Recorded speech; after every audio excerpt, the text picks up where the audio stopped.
welcome back to the homestead. Today we are out in the garden. We are harvesting holy basil. We are making tea, we're drying it and preserving it, and we're just finding a few reasons what makes holy basil such a wonderful herb. The bees love it, we love it. Maybe you should get to know it too. Holy basil is a very interesting plant. In India, it's referred to as Tulsi, and so you'll often find Tulsi tea, but every household in the Hindi culture has a holy basil plant. We have found that growing holy basil is super easy. Just look at our garden for if you want proof. Today I am harvesting some and I'm hanging it up in our rafters to dry for the winter and for other times when we just want to grab it and it's not blooming. Holy basil can be used in tea. You can use it in culinary applications. Mostly we just like to make tea. We live in zone 6 and our holy basil has just taken off by self-seeding. We planted 4 varieties a couple years ago and we have gotten holy basil volunteers ever since in massive quantities like you see me harvesting from. It's crazy. I think that God knew that we would need holy basil and so he helped to self-seed it for us. It's been amazing, and I've learned that holy basil is an excellent adaptogen. In fact, of all the adaptogenic herbs, holy basil is one of the number 1, right up there with ashwagandha. It helps your body to combat stress, which all of us need in this crazy life that we live. So I found that out recently and I just said, wow, I need to do everything I can to harvest as much as possible. And you can see I didn't even make a dent in our holy basil patch. This is just one of 1 or 2 or 3 that we have. And yeah, I'm harvesting a little bit today and I'll harvest some next time once this gets dry because we just don't have a lot of room for hanging it up. If we had our dehydrator working right now, that would be an excellent place to dry the holy basil. I would just strip the leaves off the plants and put them on the dehydrator sheets, and that would be an excellent way. Ours is still in storage, so we are doing it the old-fashioned way. I wish you could join me in my garden because this smells amazing.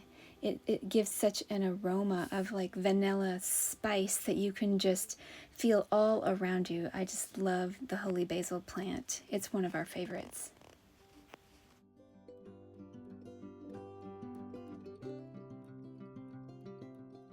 Here's a close-up of some of the leaves that you can see the detail.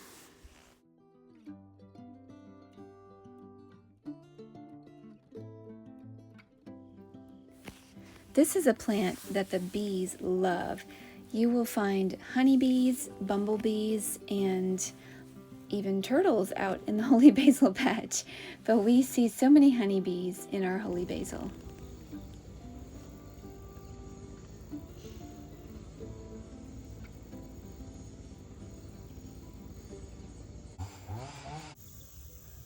I've been hearing noises in here, and Chuck has been hearing noises too, and so I went to investigate. I'm not sure what I expected, but this isn't quite what it was. I already had a heart failure, so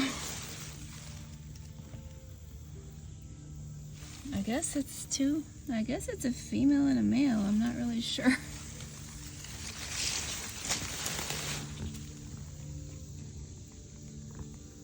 They were clanking their shells together, so I don't think they liked when I interrupted their little moment. Because our holy basil plants got a little bit of mud splashed up on them, I went ahead and did a good spraying off in our utility sink before setting them aside to drip dry, and then after they lost some of the initial moisture, I hung them up in our shop or basement to just dry the old-fashioned way. At one point I said, forget doing each individual stalk. We're just going to give them a good general spraying off, and that's what I did. We kind of did it all at once. I love it when I get into a groove. I can really get things done fast. Wish I could do that like that every single day. I'm hanging up our holy basil to dry. I just went with the old-fashioned method of tying it in bunches and hanging it up. And today, I'm hanging it on the weight bench. Hope nobody needs to use that in the next few days. I'm just using string. It's very simple. Tying it in bunches and letting it air dry.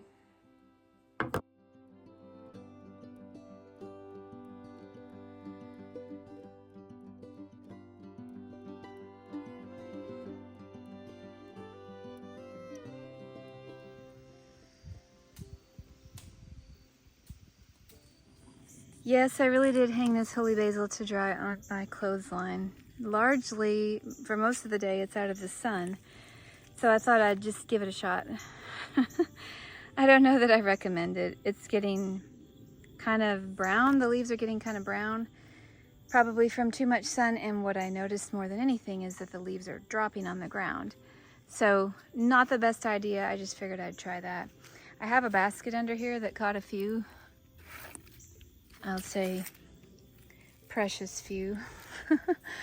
But being in the weather is not the best place to dry things. I just figured I had some harvested and I wanted to see what it would do. So there we have it. There are several ways that you can use holy basil medicinally and for your health. Today I'm just harvesting some of the leaves, and we have a huge patch. We actually have 2 or 3 huge patches that the bees are just buzzing around going crazy in. And I'm pretty sure we have a few different varieties. 3 or 4 years ago we planted at least 4. We planted the Krishna, the Vana, the one that's just called Tulsi, the Temperate, and I'm pretty sure there was one more kind that I'm forgetting. So when I'm harvesting these, I'm trying to find several different varieties, and the leaves have different sizes. Most of them that we have are the small leaves, and I'm pretty sure they're the temperate because they have that kind of vanilla aroma, but we have some that are more spicy, and I'm gonna have to look at my original documents to find out what these are. They may be the Krishna.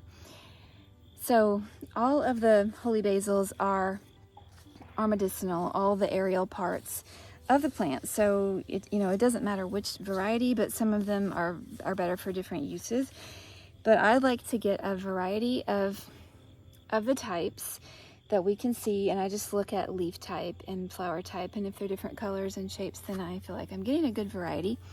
So I'm going to be making a tea with what I've just harvested today, and I have some that I harvested last year, I believe, that I have dried, and the holy basil that I have hung up to dry this year is still not completely dry. It needs to be so crumbly that you can crumble it between your fingers, and there's no moisture left, otherwise you might get mold.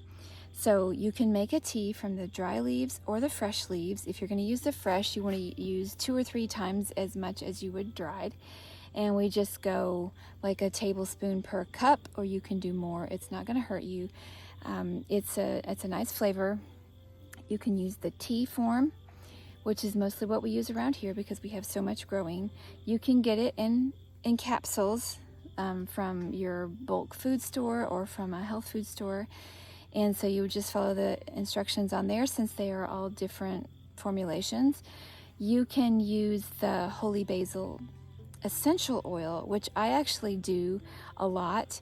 You can put it on your neck, behind your ear, and you can also use it in a diffuser, which is supposed to be really good for overall well-being and to give you a perk. It uplifts me.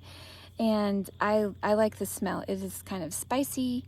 It's so far never given me any kind of reaction, and I put it right here. That's where Dr. Axe says to put it, right here, and you can smell it. You can reap the benefits from it. I have very sensitive skin, and like I said, so far I've used it straight and I've not noticed any kind of reaction, but I would be careful and use a carrier oil if you need to. It's always wise to use a carrier oil like almond or jojoba or coconut or even just olive oil to dilute it. So, okay, tea, capsules, holy basil, essential oil, and you, I said, you can diffuse it. So those are some of the more common ways to use holy basil. You can also use it, from what I've heard, in your cooking as a culinary herb. For me, the taste would probably not blend well with most of the food I like to eat. It's kind of has a spicy flavor, and then that eugenol from the cloves gives you that clove, makes your tongue kind of numb. Yeah, you can play around with it. You could probably throw it in a potpourri and it would be really nice. This is one of the varieties that we have. It has the more serrated edges, and most of them that we have are of this variety, which like I said, I think is the temperate version, temperata, and it is in full bloom now, full of bees, and being worked by all of the pollinators. As you can see, most of what we have the smaller leaves compared to this larger variety.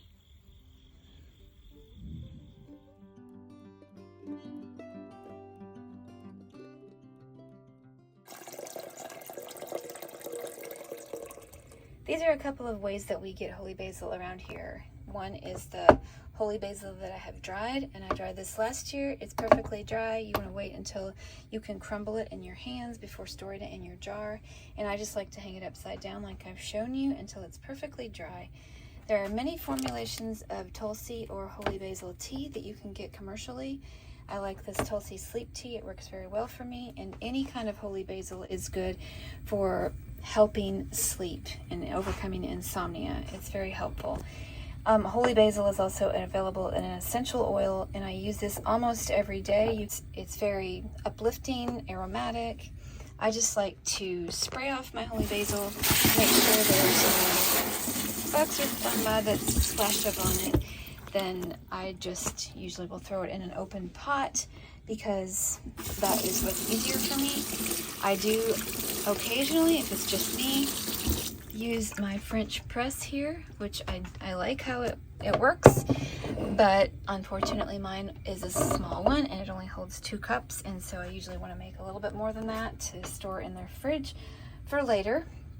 So while we're waiting for the water to boil, let me just tell you that holy basil is an adaptogen, which means that it overcomes stress in your body. It helps your body to adapt to the stressors of life, which is something that we can all use these days. It helps to lower cortisol, helps to decrease your stress response, and it also promotes good, healthy sleep.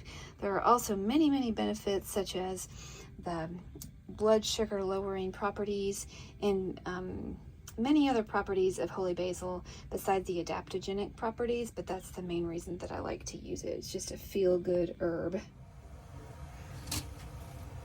Okay, super easy. Just chop it up in little pieces if you want to. If it fits in your pot, you don't have to even chop it. You can use the whole leaf, the stem, the flowers, and everything. It is all good. Okay, you just throw it in your pot of steaming water. Turn the heat off. You can give it a stir to make sure they're all covered, and then just cover your pan because the steam releases volatile oils and you don't want to lose those. So you want to hold that all in and just let it steep for a good 10 minutes at least. You can let it steep for longer. Sometimes I let it steep all night just to infuse those good flavors. You can make your holy basil tea in your French press if you want to, or just brew it in a pan and pour it in your cup. But enjoy and relax.